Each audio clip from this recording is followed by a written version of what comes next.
you're experiencing the cloud save error 2025 in Overwatch 2, follow these simple steps to resolve the issue and get back to playing. Step 1. Check server status. Visit the official Overwatch website or social media channels to see if there are any ongoing server issues. If the servers are down, you may need to wait until they are back online. Step 2. Restart the game. Close Overwatch 2 completely and restart it. This can help refresh the connection to the servers and may resolve temporary issues. Step 3. Verify game files. If you're playing on PC, use the Battle.net launcher to scan and repair your game files. This process can fix any corrupted files that might be causing the error.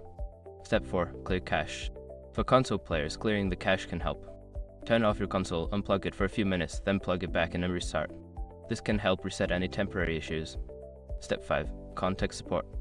If the issue persists after trying the above steps, reach out to Blizzard's customer support for further assistance. Provide them with details about the error and any troubleshooting steps you've already taken. By following these steps, you should be able to resolve the cloud save error and continue enjoying Overwatch 2.